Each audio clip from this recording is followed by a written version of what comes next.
اعوذ باللہ من الشیطان الرجیم، بسم اللہ الرحمن الرحیم۔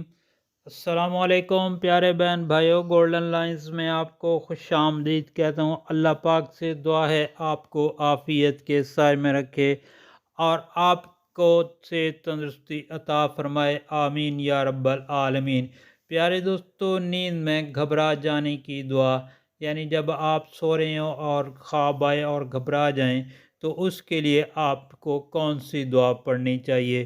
تو پیارے دوستو، اگر آپ نے چینل کو سبسکرائب نہیں کیا تو کائنڈلی سبسکرائب کر لیں اور بیل کے آئیکن کو پریس کر دیں تاکہ ہر آنے والی نئی ویڈیو کا نوٹیفیکیشن آپ تک ضرور پہنچے۔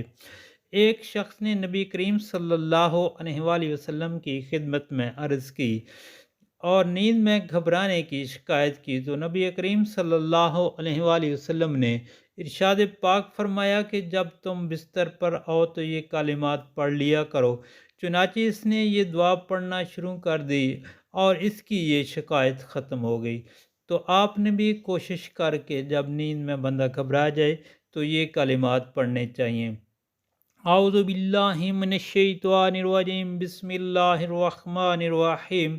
اعوذ بکلمات اللہ التامۃ من غضبہ وعقابہ ومن شر عبادہ ومن ہمزۃ الشیاطین وان یحضرون۔ میں اللہ تعالیٰ کے پورے کلمات کے ذریعے پناہ مانگتا ہوں اس کے غضب اور عقاب سے اور اس کے بندوں کی برائی سے اور شیطان کے وسوسوں اور اس بات سے کہ شیطان میرے پاس آئیں۔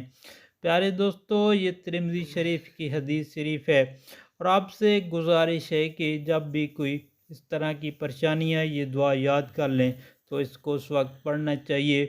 اور دوسرا آپ سے یہ گزارش ہے کہ ان دعائیہ کلمات کو نبی پاک صلی اللہ علیہ وآلہ وسلم کے فرمان کو آگے دوستوں، گھر والوں اور سوشل میڈیا پر لازمی شیئر کریں تاکہ دنیا کے کونے کونے تک یہ ہر مسلمان تک دعا پہنچ جائے۔ اللہ پاک سے دعا ہے آپ کو صحت تندرستی